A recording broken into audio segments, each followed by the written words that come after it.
नमस्कार दोस्तों, आज की हमारी सबसे इंटरेस्ट कहानी है निगेटिव को कैसे खत्म करें। यह कहानी शुरू होती है जब एक बड़े प्रदेश का राजकुमार अपना राजमहल सब कुछ त्याग कर बौद्ध संघ में शामिल हुआ। शुरुआती दिनों में नए भिक्षु ध्यान करना सीखते, इसके साथ साथ गौतम बुद्ध उन्हें भिक्षा मांगने भेजते ताकि भिक्षुओं का अहम कमजोर हो और उनका व्यवहार विनम्र हो जाए। संघ में आने के कुछ समय पश्चात राजकुमार भी भिक्षाटन पर जाने लगा। शुरू में सब ठीक था, लेकिन कुछ ही दिनों में घटना घटी जिस कारण राजकुमार विचलित हो गया और उसने भिक्षाटन पर जाने से मना कर दिया। भिक्षाटन का नियम था कि भिक्षु केवल 2 घरों में भिक्षा मांगते और नहीं मिलती तो आश्रम वापस आकर जल ग्रहण करते। एक बार राजकुमार भिक्षु नगर में भिक्षा मांगने निकला और दुस्सहयोग से भिक्षा नहीं मिली। शुरू में राजकुमार भिक्षु को निराशा हुई, लेकिन कुछ ही पलों में उसका मन शांत हो गया, जैसे कुछ हुआ ही ना हो। बिना प्रयास के आज भिक्षु बड़ा प्रसन्न था। उसने लौटकर गौतम बुद्ध से कहा, आज मुझे भिक्षा प्राप्त नहीं हुई, लेकिन मेरा मन शांत है। न किसी विचार ने मुझे परेशान किया। गौतम बुद्ध भिक्षु की सारी भावनाएं समझ रहे थे। तथागत ने कहा, अच्छी बात है, अब तुम कल महल की तरफ भिक्षा मांगने जाना। भिक्षु ने आज्ञा का पालन किया और अगले दिन भिक्षा मांगने निकल गया। कुछ देर बाद जब भिक्षु महल के आगे से गुजरा तो उसे अपना महल याद आ गया कि कैसे वह ऐशो आराम का जीवन जीता था। भिक्षु ने सोचा, महल में खाने को स्वादिष्ट पकवान मिलते और सेवा करने को कई नौकर होते और सभी प्रकार के सुख मिलते। ऐसा सोचते सोचते भिक्षु के मन में इच्छा हुई कि आज बढ़िया भोजन मिल जाए। तभी भिक्षु सचेत हो गया कि यह सब अतीत की स्मृतियां हैं और मैं केवल इन्हें देख रहा हूं। पुरानी यादों के ताजा होने से मन में कुछ इच्छाएं प्रकट हो रही हैं, यह भी मैं केवल देख रहा हूं। अगर मैं इन शारीरिक इच्छाओं को पूरी करने की लालसा रखूं तो मैं मन की शांत और यह जागृत अवस्था खो दूंगा। भिक्षु ने महसूस किया कि जब जब हम स्वयं को 2 कदम आगे ले जाते हैं, चेतना का स्तर ऊपर उठाते हैं, तब तब मन इस प्रकार के खेल खेलता है। जब हम मन को शांत करने लगते हैं, तब मन हमें बेचैन करने की पूरी कोशिश करता है। भिक्षु यह सोचकर बहुत खुश हुआ क्योंकि आज उसने आत्मचिंतन से मन के बारे में गहरी समझ और सूक्ष्म दृष्टि प्राप्त कर ली। भिक्षु ने आश्रम आकर गौतम बुद्ध को सारी बात बताई और कहा, तथागत, आज मुझे आपकी कृपा से सूक्ष्म दृष्टि प्राप्त हुई। मन हमें बार बार इच्छाओं में उलझाना चाहता है। महल को देखकर मुझे भी पुराने सुखों का स्मरण हो आया, लेकिन आज भी विचार मुझे छू नहीं पाए। गौतम बुद्ध ने कहा, अच्छी बात है, कल नगर की दक्षिण दिशा में जाना, वहां एक हवेली है, वहां मन और विचारों पर उपदेश देकर आना। भिक्षु बहुत खुश हुआ। आज वो जल्दी जल्दी चल रहा था क्योंकि वो उपदेश देने जा रहा था। पर दोस्तों, इस बार की यात्रा भिक्षु पर भारी पड़ने वाली थी। कुछ ही देर में भिक्षु हवेली पहुंचा और भिक्षा के लिए आवाज लगाए। आवाज सुनकर एक सुंदर युवती बाहर आई। भिक्षु ने सोचा कि इस युवती की सुंदरता को देखकर मेरे मन में कोई विचार नहीं आना चाहिए, क्योंकि मेरा यहाँ आने का प्रयोजन तो इसको उपदेश देना है। युवती ने भिक्षु को प्रणाम किया और कहा, आइए पहले भोजन ग्रहण कीजिए। भिक्षु ने भोजन किया, फिर सोचा कि उपदेश देने से पहले थोड़ा आराम कर लेता तो अच्छा होता। भिक्षु यह सब सोच ही रहा था। इसी बीच युवती ने कहा, श्रीमान, आपने अभी अभी अन्न ग्रहण किया है, अब थोड़ा आराम कर लीजिए, फिर उपदेश शुरू करना। यह सुनते ही भिक्षु सतर्क हो गया। जो योजना वह मन में बना रहा था, यह महिला वह सब बिन बताए करती जा रही थी। भिक्षु ने सोचा, यह सब संयोग है, यहाँ लोग भोजन के बाद आराम करते होंगे। फिर भिक्षु आराम करने लेट गया और विचार करने लगा कि महिला कितनी समझदार है और इसकी सुंदरता बेजोड़ है। अगर मैं राजकुमार होता तो ऐसी ही स्त्री के साथ विवाह करता। भिक्षु के मन में ऐसे ही कुछ विचार चल रहे थे। इतने में युवती फिर से आई और बोली, अगर आप राजकुमार होते तो मुझे उपदेश कैसे देते। भिक्षु जी, आप तो मुझे उपदेश देने आए थे ना। युवती का इतना कहते ही भिक्षु को स्पष्ट हो गया कि युवती तो मन पढ़ सकती है। भिक्षु घबरा गया और हाथ जोड़कर पूछा, क्या आप मेरा मन पढ़ सकती हैं? युवती ने कहा, क्षमा कीजिए, ध्यान करते करते मेरा मन शांत हो गया है, इसलिए बड़ी आसानी से मुझे दूसरों के विचार अपने आप महसूस हो जाते हैं, उनकी भावनाएं समझ आ जाती हैं।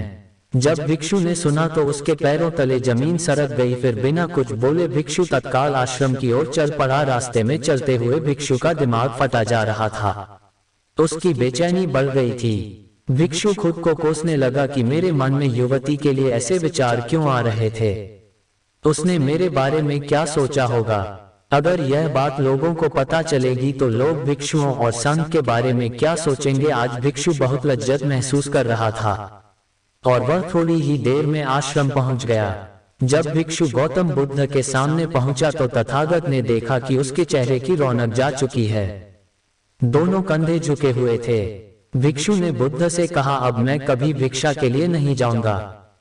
तथागत ने कहा, पहले आराम से बैठो, फिर मुझे बताओ कि तुम्हारी चाल में इतनी थकान क्यों है। आज तुम्हारे चेहरे पर तेज की जगह गलानी की भावना क्यों है। भिक्षु ने सारी बात बताई और कहा, मैं सब कुछ जानते हुए भी महिला की सुंदरता के बारे में और अन्य चीजों के बारे में सोच रहा था। मैं मन से पूरी तरह हार गया। अब मैं कभी उस दिशा में नहीं जा पाऊंगा। मैंने बौद्ध संत का भारी अपमान किया है।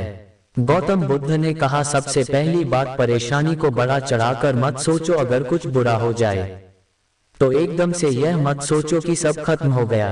बिना सोचे निष्कर्ष पर मत जाओ। दूसरी बात, ध्यान दो कि कहीं तुम नकारात्मक विचारों के साथ अतिशयोक्ति करने वाले शब्दों का प्रयोग तो नहीं कर रहे, जैसे मैं हमेशा हारता हूँ। जीवन में कुछ नहीं बचा, मैं मन से पूरी तरह हार गया, मेरे साथ कोई नहीं है। क्योंकि ऐसा करने से मन अति भावुक और विचलित हो जाता है और नकारात्मक विचारों के चक्र में फंसा रहता है। तथागत के शब्दों से राजकुमार भिक्षु के मन को सांत्वना मिली। भिक्षु ने पूछा, अगर मैंने अपने मन को जीत लिया था तो फिर मन ने मुझे परेशान क्यों किया। गौतम बुद्ध ने कहा, सबसे पहले यह समझो कि विचार पैदा कैसे होते हैं। पहले बाहर कुछ हुआ, फिर उस घटना के प्रति अंतर्मन ने प्रतिक्रिया की। इस कारण शरीर में भावना या सनसनी पैदा हुई। फिर इस सेंसेशन या फीलिंग के प्रति तुम्हारे सचेत मन ने यानी कॉन्शियस माइंड ने प्रतिक्रिया की। इस आखिरी स्टेप को हम विचार कहते हैं। भिक्षु ने पूछा, हमको परेशान करने की विचारों में इतनी शक्ति आती कहां से है। गौतम बुद्ध कहते हैं कि हम खुद विचारों को यह शक्ति प्रदान करते हैं। जब आप जजमेंट और सही गलत के टैग लगाकर विचारों को देखते हो तो उनके प्रति रिएक्ट करने लगते हो। एक विचार के साथ अन्य विचार भी सोचने लगते हो। जब तक आप खुद को जज करोगे तब तक मन आपको नीचा दिखाकर हावी होता रहेगा। भिक्षु ने पूछा, फिर मन शांत कैसे होगा। गौतम बुद्ध ने कहा, अगर विचार है तो शरीर में भावना भी महसूस हो रही है, क्योंकि हर विचार भावना के साथ प्रकट होता है। अगर आप अश्लील विचार महसूस कर रहे हो तो इसका मतलब है कि शरीर में एक भावना यानी सेंसेशंस भी महसूस हो रहे हैं और फिर आप उसके बारे में सोच रहे हो या रिएक्ट कर रहे हो और इसी बात में मन को शांत करने का तरीका छपा है। हर विचार को देखना कठिन है क्योंकि विचारों का वेग तेज है, लेकिन शरीर में महसूस हो रही भावना यानी सेंसेशंस को देखना आसान है क्योंकि यह देर तक बनी रहती हैं। अगर इन्हें बिना जजमेंट के सही गलत का मतलब लगाए सिर्फ देखा जाए तो यह गायब भी हो जाती हैं।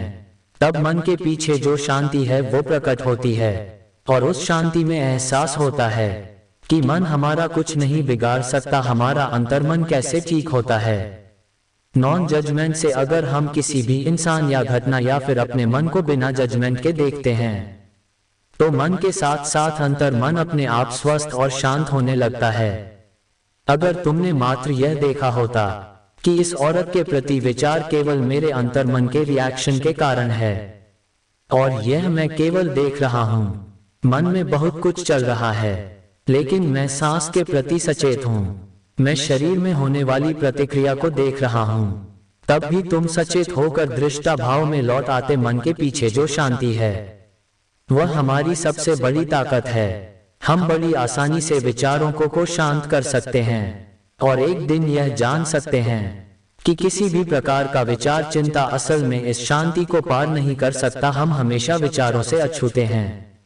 गौतम बुद्ध कहते हैं, तुम याद रखो विचार तुमसे हैं, तुम विचारों से नहीं। तुम हमेशा ही अपने विचारों से शक्तिशाली हो, अपने डरों और चिंताओं से शक्तिशाली हो। अब तुम अगले 7 दिन युवती के घर भिक्षा मांगने जाओगे और ध्यान रखना, अपने विचारों को जज मत करना, अच्छे बुरे विचार केवल तुम्हारा द्वार खटखटाते हैं। तुम केवल इतना याद रखना कि तुम वह शांति हो जिसमें सब प्रकट हो रहा है। अगले दिन भिक्षु पूरे मार्ग जागृत होकर चला। महिला के घर जाने से पहले थोड़ी घबराहट हुई, लेकिन भिक्षु दृष्टा भाव में बना रहा। 222 विचारों को, शरीर में उठ रही भावनाओं को, डरों को, गिल्ट को, सबको बस देखता रहा। जब वापस लौटा तो वह पूरी तरह शांत था। आज उसमें मैंने मन को जीत लिया है। यह अहंकार भी नहीं था। आज उसने सही मायनों में मन को पार कर लिया था।